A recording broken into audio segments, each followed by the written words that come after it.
or should I say Aya? I think that's Elvish for hello. Oh my gosh, you're like on it. Whoa. All Whoa. right, I try to quickly school myself. I was like, I really want to impress Jamie.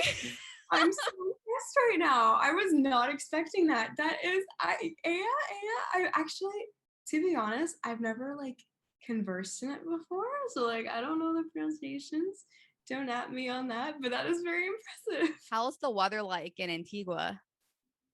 It's honestly right now it's so hot. There's like a massive like heat wave, and I like the studio, which is where I am right now, is the only room in our house that has air conditioning. So I'm in here a lot for other reasons unrelated to music. Let's just say that. Just like honestly, that couch, I think I'm probably gonna end up sleeping on there later today. And my mom, she loves vacationing in the Caribbean because of the weather and the tropicalness and stuff like that. And so we've been to Dominican Republic, Jamaica, Bahamas, but we have not yet gone to Antigua. So I'm wondering like what are some spots I should check out in Antigua if I ever fly over there? You should 100% go. I obviously am biased, but I do think Antigua is like one of the most wonderful islands in the Caribbean. You 100% need to go. Oh my gosh. Um, Mermaid Gardens is like a cool little spot by this beach called Galleon Beach, which is an English harbor. This is a lot of information, but it's one of my favorite places to go to in Antigua. It's like there's like rock pools and like the water's like super clear, and then there's like there's like a little cliff you can like jump off of, which sounds very like kind of dangerous. I don't do it often, but on calm days it's like beautiful, and that's one of my favorite spots. I feel like I would be the one jumping off the cliff and then my mom's just praying like I hope she makes it alive. Honestly, it's terrifying. It is terrifying. I've done it once, and that's it. Other than that, I've like gently slipped off it, like like in a safe way. And then I also noticed on your story you recently were roller skating. I oh my god, you saw that? I wish you hadn't. Yes. I really wish you hadn't seen that. I don't know why. I thought it was so funny because I'm so terrible at like anything to do with sports. I'm such like a not that kind of person. Like I mean everything, like all the sports. I'm just bad at them, and like just have terrible coordination. So I tried it, and like it's just so funny because I'm there struggling, like can't even like get on both of my feet, and then these kids are just like breezing, like just past me, like what is she doing? Awkward. I can't even skate backwards. Like I've tried. And then I went to a roller rink like not too long ago. And like I have to like move my body forward to like keep my balance. But then like after 30 minutes, I was like, and my back's out.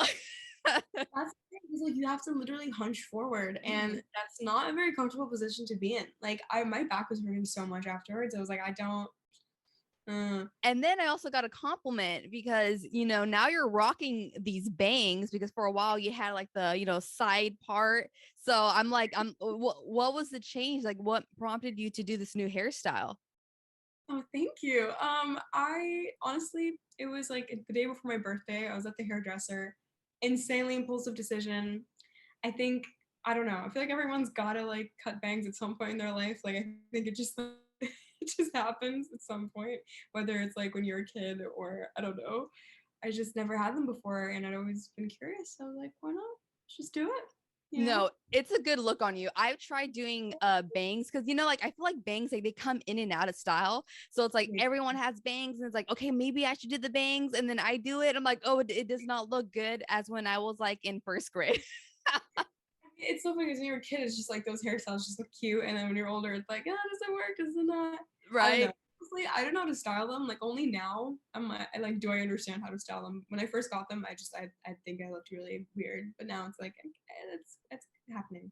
It's happening. But I'm glad that there wasn't like a drastic change to the hair. I've literally had green hair for 5 years, and that's a very long time. And I'm like quite young, so like that's a lot of my like young life, and it's just like very weird because I don't remember myself like not with green hair at this point. So I think if I remove it, like if I go to another hair color, I think I'm actually having an identity crisis. So It's very Sailor Pluto. oh yeah, I usually get Neptune, but I'll take Pluto as well. Yeah. Like Yeah, no, they were definitely hair inspirations, 100%. I saw you live, and this is going to sound like forever ago because of the pandemic makes, time feel longer, but I saw I saw you in San Francisco when you were supporting Tova Strajka. You did. I Oh my did. gosh, you were there? Mhm. That's wild. That's absolutely wild. That was a while ago. Oh my It god. was. Yeah, and I was like, "Oh my gosh, like I instantly fell in love with your music." And I'm like, at some point like I have to interview Aura. Oh my gosh, and here we are. Right? Yeah. Oh my gosh. If I would have told myself in the past that you're going to interview Aura, I'd be like, really? What? Gosh, that's so cool. That's awesome. I love that show. I like that entire tour was like amazing for me. I just learned so much on that tour. Like it was crazy. Now, a song that really stuck out to me the most when you were performing live was Outsiders. And I know that you sample a Pink Floyd song. Now, you mentioned in an interview that your dad was a huge musical influence. Your dad introduced you to Pink Floyd, and it made me wonder whether in the future when you become a parent, what musical artist would you want to share with your children? Oh my god, what a question. I've never gotten that one before. I tend to like not ever try and think of that yet. But you know, you know, I think oh, there's so many incredible artists. I mean, especially like right now. Who would I really love Clairo. I think her music is really emotionally just educational. So I would say that would be an artist I would want to show. Um, oh my gosh, who else? I think Taylor Swift as well, because everybody just needs to know. Like, it's just like the emotional guidance I got from her music growing up. I like want the future generation to also get some of that. But obviously, there's so many amazing artists that are popping up that have the same style of emotional storytelling. So it's not like it's completely missing. But who else? Oh my gosh. Lana, I do love Lana. Grew up listening to her, and she definitely shaped a lot of my just a lot of my everything. Um, I mean, obviously, Ariana is a just as a fan, I think that's something I'd have to do. Um, Like she said, God is a woman. Truly, I'm like giving you so many answers right now, but I mean, I'm definitely missing like so many people, but I would definitely force like multiple artists down my kids' throats to like, You're like, I'm forced. You got to listen to them. like you gotta listen to this. There is no other choice. Like, Yeah. I would throw in The Neighborhood as well. you like read my mind. Holy crap. Are you in my brain? I think What? so. It's a psychic energy I'm picking off of you. I love them so much. I actually have an entire like playlist that's just called I Love the Neighborhood on Spotify. It's just like Oh, I gotta look this up. good. It's just all of their songs, like all from every album. No, I don't know if someone else has already asked you this, but I feel like I have to ask, based off your song emoji, what's your favorite emoji that you use? My favorite. Oh, hang on. What's the one I use the most? Let me check real quick. Right? Which one do I? I think. Oh, I probably. The one with the, the one with the glasses with the sunglasses. I use that way too much. And I the I like that one too. and the one that's like staring with like the blushy face. Yeah, I think I use that one too. I do the sunglasses one and I do like the smirk. Oh, the smirk. Oh, I like the smirk too. I also like the drunk one because I just love the expression so much. The name of your EP, and I'm sure that you've heard about this, like when people say they're having a midlife crisis or, a middle age meltdown. But did you feel like maybe you had like this crisis happening, like because of the pandemic, and this actually helped you write the EP? Yeah, no, I think that was definitely the case. Around that time, it's just so many. I don't know, just like being back home for such a long time.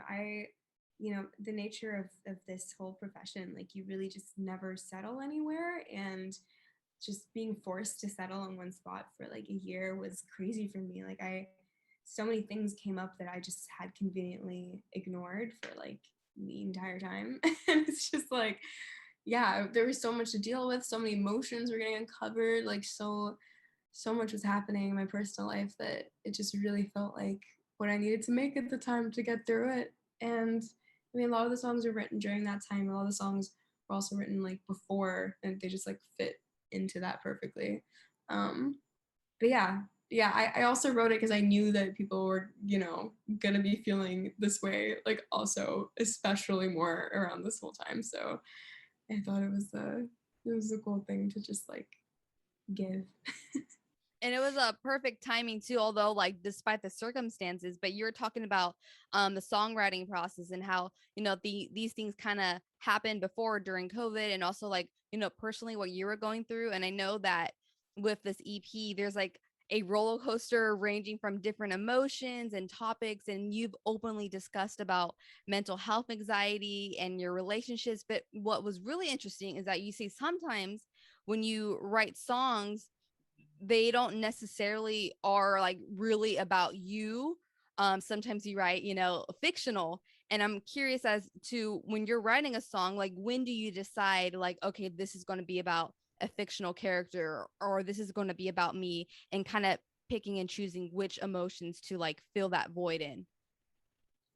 I think that's honestly like just it happens mainly when there's a certain vibe to the song that I can hear it in the track and I can hear it in the melodies, but I can't quite like contribute the lyric that directly like in that moment is coming from me. Like I, you know, if it's like an angry song, but like I'm not actually angry about anything, but it just feels like, you know, we've created that in the other sounds, then like I'll start thinking about like something I can I can make up, or something I can pull from like something I've seen recently, you know, or you know, something like that. Basically, it's just like kind of like yeah, like more like curating like what works best for the vibes.